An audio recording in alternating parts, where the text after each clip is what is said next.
Bom dia, senhoritas e senhoritos. Estamos iniciando a gravação da aula. Vamos começar a discutir hoje República, né? Vamos fazer aí um retorno, né, ao final daquele Segundo Império, para a gente entender melhor, né, ou rever essa transição de Império para República, certo? Então tá aí Brasil, República, certo? Vamos ver o contexto, né, que vai nos levar a essa proclamação da República. Isso aí a gente já discutiu, né, em vídeos passados. As questões aí, a questão religiosa, né, a questão do padroado, né, que era o imperador, ele escolhia, né, bispos, ou seja, ele interferia nas questões da igreja. Mas a questão religiosa está ligada ao fato do Papa proibir, né, ou restringir o acesso da maçonaria aos eventos católicos, certo? Isso não cai muito bem aqui no Brasil, porque o imperador tinha aliados maçons, o próprio imperador estava ligado à maçonaria, né? E no Brasil, né, dois padres eles vão seguir a determinação do Vaticano, sendo punidos aí pelo imperador, né? Sendo punidos pelo imperador, certo? Mesmo havendo um debate, né, uma negociação entre, né, o império e a igreja, aonde se permite, né, o acesso desses maçons às missas, não é? o imperador fica mal visto perante os fiéis por ter perseguido aqueles padres, aqueles líderes religiosos, certo? Que cumpriam simplesmente a vontade do Papa, o representante de Deus na Terra. Um segundo momento que a gente viu também foi a fundação do Partido Republicano no Brasil, né, o desenvolvimento de um grupo republicano, composto pela elite cafeeira, principalmente a do Oeste Paulista, a gente viu isso, né, mas profissionais liberais, né, aquele combo de profissionais que surge com a urbanização, né, professores, médicos, advogados, né, comerciantes, né, de áreas diversificadas, né, que vão entender que o republicanismo era mais interessante do que aquela forma de governo, né, imperial, né, absoluta, centralizadora. Né. Destaque aí para dois homens desse grupo republicano, Silva Jardim, que defende uma transição via luta, né, revolucionária, versus Quintino Bocaiúva, também do Partido Republicano, que defende uma transição via lei, né, mais pacífica. Você vai ter em 1873 a convenção na cidade de Itu, certo? E nesse ano de 1873 se funda aí o Partido Republicano. Aí tem uma imagenzinha, né, de uma charge publicada na época, certo? Você vê que a figura da República à frente, né, abaixa a monarquia, né, a abolicionista, vive a República com indenização. É importante ler esse trecho que estaria escrito nessa bandeira, nessa charge aí, né? Abaixo a monarquia abolicionista, ou seja, havia um movimento, né, que se opunha às pressões pelo abolicionismo. Nós estamos falando de elite agrícola, certo? Essa elite cafeira predominantemente do Oeste Paulista, certo? Nesse movimento aqui também estão presentes, né, representantes da elite do Vale do Paraíba e de outras elites produtoras, como a do Nordeste, por exemplo, certo? Que se opõem ao Império, certo? Devido a essa tendência, certo? Que o Império aponta, né, direciona para a abolição da escravatura, certo? Então ele se opõe a essa monarquia, essa parcela mais retrógrada, vamos dizer assim, né, dessa elite agrária brasileira, que se nega a abolir a escravidão. E se a escravidão vier a acontecer, a monarquia deveria indenizar esses proprietários de terra, certo? Então, abaixo a monarquia abolicionista, viva a república com indenização. Certo? Nós devemos ser indenizados. A elite nacional ela não admite perdas. Não é? O termo para nós é sociabilização do prejuízo. Não é? Isso é uma peste na nossa história, né, de povo e elite. A nossa elite ela socializa o prejuízo. Ela tem prejuízo, ela transfere para nós. Vide aí a discussão histórica que nós temos aí de de reformas tributárias, não é? Proporcionalmente eu pago tanto imposto quanto o dono do Bradesco, certo? Eu sou só um professor, certo? Então é importante perceber que o ideal de república, né, liderado por essa elite, mas o que move essa elite? Certo? O que move? Nós estamos discutindo aqui, vamos proclamar a república e desenvolver um país autossuficiente, autônomo. Autossuficiente é um exagero de falar que ninguém é autossuficiente, mas no sentido de que nós podemos produzir e vamos produzir tudo que estiver ao nosso alcance. Né? Uma política econômica independente, visando o desenvolvimento econômico e social do país. Não. Né? As transformações políticas elas estão transitando com o objetivo de fortalecer e garantir privilégios das elites nacionais. Certo? É aquela história de, no Brasil, sempre falo isso para vocês, né? São necessárias grandes transformações para as coisas continuarem as mesmas.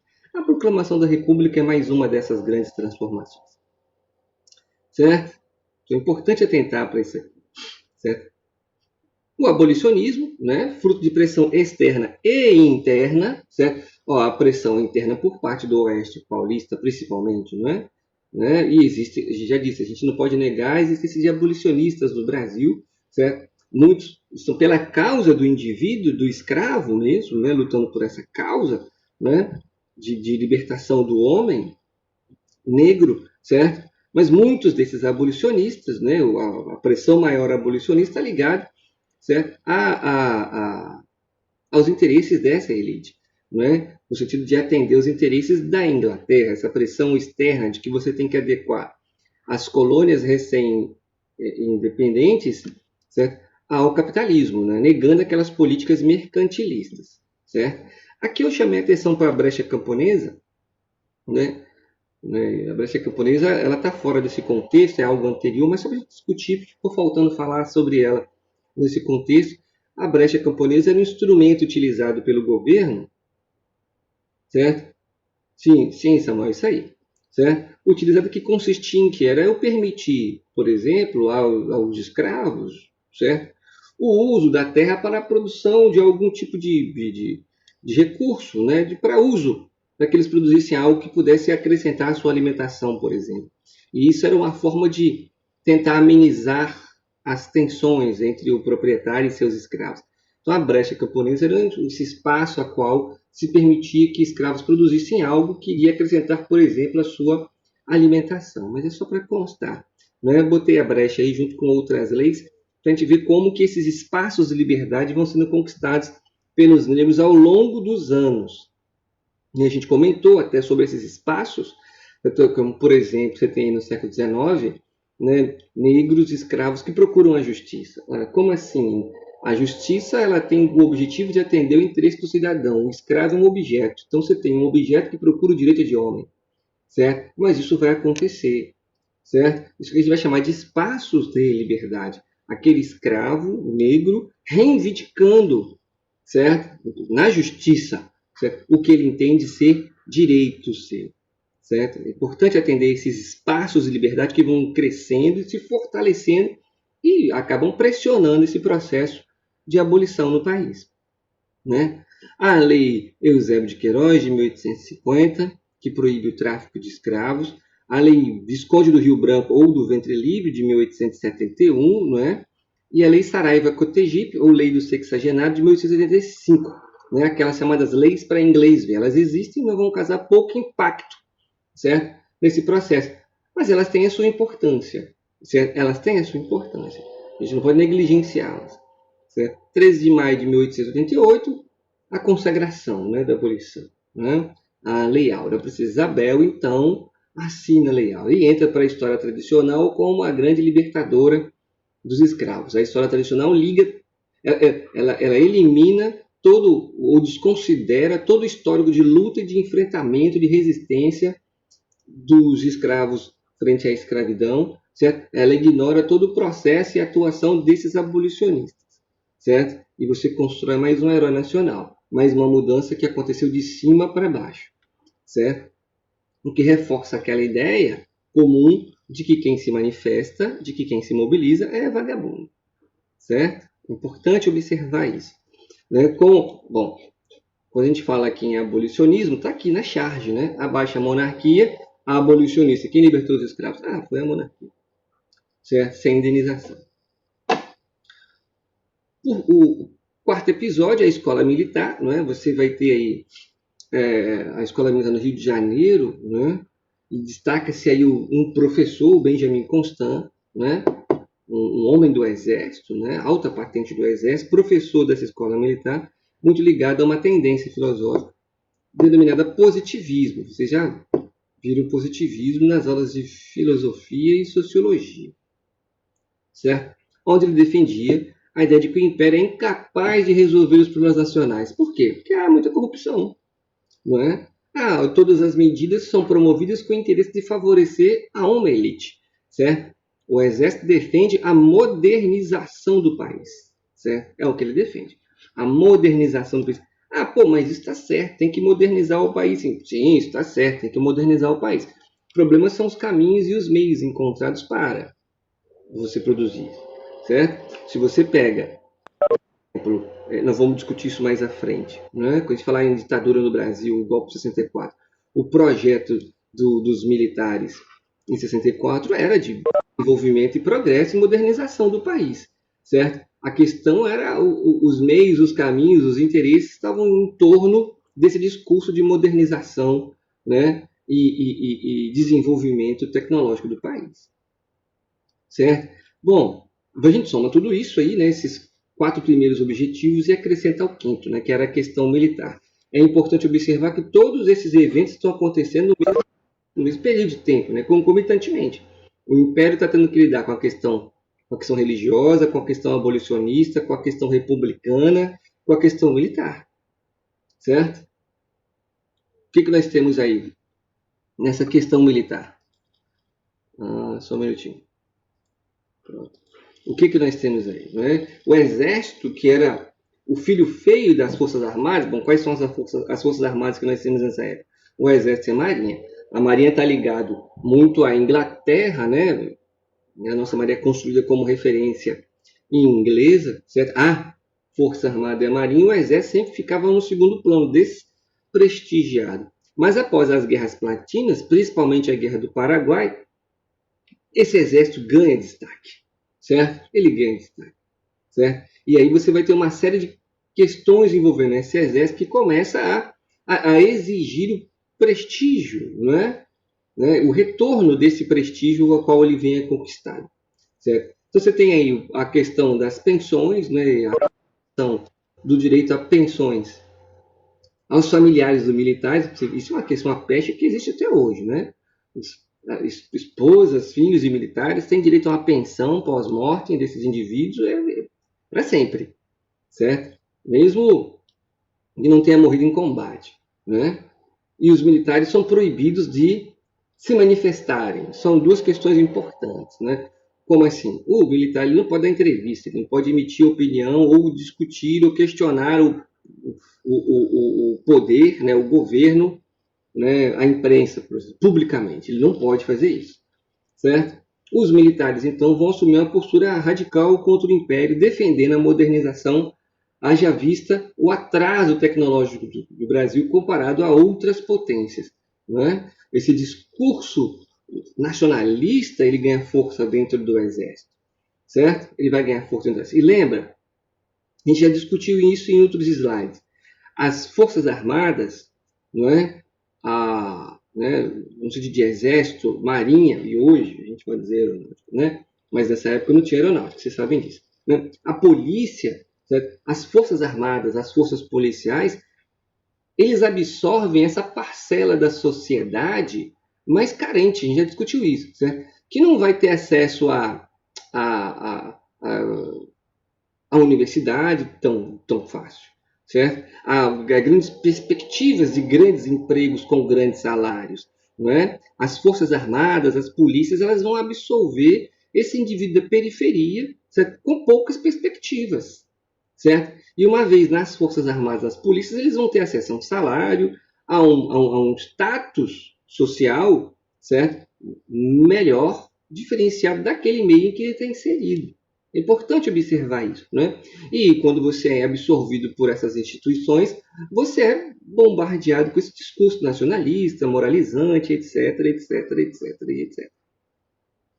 Certo? Embates, não é? Dessa relação militar e o império. Importante atentar para isso. Atenta para os nomes, tá? Que às vezes, muitas vezes em questões, esses nomes que eu coloquei para vocês nos slides são citados, não? São feitas referências a eles. Então é importante atentar. Acompanhe o status cronológico também, por favor. Em 1883, o tenente-coronel Sena Madureira se manifesta contra as reformas do sistema de aposentadoria militar. E ele é punido, até porque o pagamento das pensões produzidas aos militares ele constantemente atrasa, certo? Então, esses representantes das categorias militares eles se manifestam, certo? Quando ele se manifesta contra o Império, ele é proibido, certo? E toda forma de manifestação contra o Império por parte dos militares vai ser punido pelo imperador. Aqui, ó. É punido todo tipo de declaração militar à imprensa, certo? Você não pode reclamar ou externalizar, certo? A sua insatisfação ao governo. Então, atenta para isso. Está proibido que os militares se manifestem publicamente. Em seguida, Sena Madureira homenageia o jangadeiro Francisco Nascimento pelo enfrentamento à escravidão. E por isso, o Sena Madureira ele vai ser preso. Né? O Francisco Nascimento, né? Ele fazia o transporte de jangada, certo? Pelos rios. Né? E ele vai se negar a transportar escravos ou qualquer um que represente o interesse escravocrata. Certo? Ele vai enfrentar as forças oficiais por isso. Quando o Sena Madureira homenageia o Francisco Nascimento, que é um opositor da escravidão, certo? E nós não abolimos a escravatura ainda, isso é um ato claro de enfrentamento ao Império, certo? Isso é um ato claro de manifestação ao Império. Vai ser preso. Não fica preso muito tempo. Em 1885, em vistoria, essa é ótima, em vistoria a guarnições do Piauí, o coronel Cunha de Matos identifica o desaparecimento de material do Exército após apuração. Pune o comandante Pedro José de Lima. Ele era o comandante Pedro José de Lima, era o responsável pelas guarnições do Piauí. Entendeu? Então, nessas guarnições, equipamentos do Exército desaparecem, somem, certo? E o Cunha Matos, então, identifica e pune o responsável pelas guarnições. Contudo, entretanto, todavia, o Pedro José de Lima tinha amigos na corte, ou seja, no Império, e na Assembleia, no Piauí. Certo? E esses amigos, lembra daquela ação, confusão público e privado? Né? Esses amigos se movimentam, né, pelos corredores, certo? Fazendo com que o Pedro José de Lima não fosse punido pelo desaparecimento de equipamentos militares das guarnições do Piauí. Certo? Frente a essa interferência política numa questão interna militar, o Cunha, né, o Cunha de Matos, se manifesta publicamente. Mas se manifestar publicamente por parte dos militares está proibido, certo? E aí o imperador pune o coronel Cunha de Matos, certo? Que questionava o desaparecimento de armas do exército, certo? Então, percebe? Em 1886, novamente Sena Madureira, olha como é que ele aparece procedimentos, né? Faz novas declarações públicas contra o imperador. E só não vai ser punido porque, mais uma vez, essas relações internas, você sabe com quem você está falando, o meu amigo é amigo do seu amigo, que confronta o seu inimigo e por aí vai. Certo? Ele vai ser protegido pelo Marechal Deodoro da Fonseca, né? Que impede que ele seja punido, num claro ato de insubordinação ao imperador.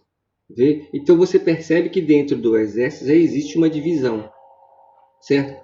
Ou falta uma interação dos objetivos desses homens do exército. Né? Se mantém fiel ao imperador ou se opõe a este imperador, certo? Concomitantemente, Quino Bocaiúva, onde é que a gente viu falar do Quintino Bocaiúva? Lá na formação do Partido Republicano, aquele que defendia uma transição de forma pacífica. Legal, lembra? É eleito presidente do Partido Republicano. Afasta os radicais do Partido Republicano e se alia à ala dos militares que defendem o republicanismo, mas de uma via mais moderada. Ora, se eu estou dizendo que havia uma ala de republicanos moderados, obrigatoriamente eu estou dizendo que havia uma ala mais radical ou haviam aqueles que eram contra o republicanismo, certo? Mediante pressões, o imperador nomeia um gabinete menos intransigente, tendo o Visconde de Ouro Preto, está aqui o nome do Visconde de Ouro Preto, Afonso Celso de Oliveira Figueiredo, à frente deste gabinete. Qual era o objetivo? Promover mudanças, reformas políticas que apaziguassem os ânimos políticos, certo? Entre o imperador, certo? Sociedade e exército, certo? Um pacote de reformas que consistia em quê? Concessão de autonomia às províncias e municípios. Lembra aquela divisão, aquela disputa entre a elite nacional, aqueles que defendiam mais autonomia às províncias e menos autonomia? Pois é, o imperador, né, através do Visconde de Ouro Preto, concede aí, via o pacote de reformas, né, essa autonomia às províncias e municípios. Um novo Código Civil, reforma do Conselho, política de emissão de moedas, ampliação do direito ao voto. Opa! Ampliação do direito ao voto, condicionada à alfabetização e a qualquer profissão lícita. Ou seja, se você tem um emprego, lembra, a eleição antes era censitária. A proposta é que se você tem um emprego lícito, honesto, você pode votar, desde que você também saiba ler. Apesar de ser ampliada essa pecha de votos, né, a população que vai ter direito a votar e ser votada ainda é muito pequena. Haja vista que a maioria da população é analfabeta. Certo? Você está atingindo aqui os profissionais liberais. Certo? Contudo, entretanto, todavia, esse pacote de reformas ele chega muito tarde. O imperador já está bastante desgastado, né? A ideia de império já está bastante desgastada, certo? A Assembleia, então, ela não aprova esse pacote de medidas. No que ele não aprova, o que o imperador faz? Ele dissolve, certo? Ele fecha. E as novas eleições, como está escrito aí para vocês no slide, certo? Vão favorecer os interesses desse governo, certo? Fazendo com que o exército e a sociedade organizada se volte contra o imperador, certo? No que o exército se mobiliza, o Visconde de Ouro Preto ameaça mobilizar a Guarda Nacional, certo? Ameaçando assim a autonomia do exército. Aí vem a parte mais legal, né? No dia 14 de novembro, o Major Solon Ribeiro espalha um boato, hoje conhecido como fake news ou notícia falsa, de que havia sido decretada a prisão do Marechal Deodoro da Fonseca e o Benjamin Constant. Conta esse boato, certo? E mediante esse boato ganha os pátios, né, dos segmentos, né, dos quartéis. Os dois principais segmentos de São Cristóvão se rebelam, né, cercam o Ministério da Guerra, né, informam o Marechal Deodoro desse plano de que ele seria preso. O Marechal Deodoro assume o controle do manifesto e no dia 15 de novembro de 1889 a República é proclamada, né? O Marechal Deodoro, que era amigo do imperador, certo? Não esperava esse momento de proclamação de república, não havia planejado essa proclamação de república para aquele momento, certo? Mas a conspiração ela já tinha sido elaborada contra o imperador, certo? 2 dias depois, a família real é deportada, né? Expulsa do Brasil e encaminhada à Europa, certo? Proibida de retornar, né? Entre aspas, e o povo assistia a tudo bestializado, sem compreender o que se passava. Ninguém entendia o que se passava. Para muita gente, aquilo era um desfile do exército, se deslocando dos quartéis até o imperador. Certo? Ninguém sabia o que estava acontecendo ali, era um golpe. A proclamação da República foi um golpe. Bom, existe uma vertente que defende que sim. Eu, particularmente, acho que foi um golpe. né? A proclamação da República foi um golpe devido a todo o contexto que a gente apresentou para vocês, certo? A disseminação de um boato, né? A disseminação de notícias falsas, certo? Induzindo grupos, certo? A se levantar contra o imperador, certo? Culminando no 15 de novembro com a proclamação da República, certo? Então, a nossa proclamação da República foi um golpe. O que nós vamos ver na história da República Brasileira são golpes e tentativas de golpes sucessivos, um atrás do outro, certo? Logo no começo da República, nós vamos apresentar um para vocês, certo? Importante observar isso, né? O povo assistir a tudo é besteirizado. Tá aí a pintura que vai entrar para a história. Está aqui o Marechal Deodoro da Fonseca, né? Na sua proclamação da República, certo? Curiosidades, né? Aqui você tem a primeira bandeira do Brasil, essa aqui, né? De 1822, né? Da proclamação da independência. Inspiração do pintor francês foram as bandeiras utilizadas por tropas militares francesas durante o período da Revolução e Napoleônico. Né? Reparou que, ou já repararam, né, que muitas das nossas referências, né, são francesas? Né? O Brasil, durante, vamos colocar assim, até o governo FHC, eu me arriscaria a dizer, né, ele era mais francófilo, assim, né? Ele buscava as referências na França, na intelectualidade francesa. Pós Collor de Mello, né? Pós década de 80, que agora Collor de Mello é FHC, a gente começou a girar essa vertente em direção a norte-americanos e ingleses de forma mais efetiva, né? Mas é só uma impressão, certo? Cabe uma discussão interessante em torno disso, certo? A bandeira do Brasil, o Império, continha um losango amarelo em dimensão diferente, maior do que a atual, e o fundo verde. O centro do losango era preenchido pelo brasão de armas do Império, aqui também criado por Debré. Com a proclamação da República vieram as mudanças. O losango amarelo teve o seu tamanho redimensionado. O símbolo de armas do Império, que estava no centro da bandeira, foi substituído pela esfera azul republicana. No centro da esfera foi adicionado o lema positivista, ordem e progresso.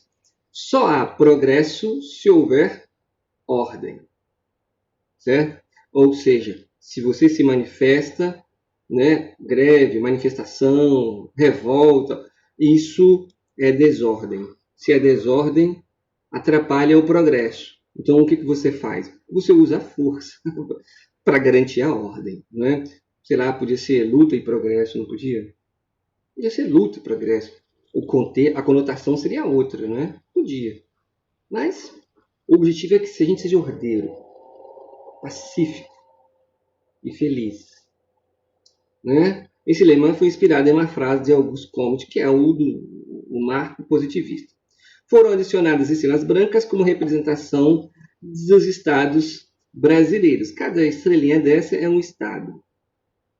Das cores, o verde, né? Essa cor era utilizada pelos primeiros povos que habitavam a Lusitânia. São região correspondente a Portugal. Essa cor passou a simbolizar a liberdade quando os habitantes da região lutaram contra a invasão dos mouros, certo?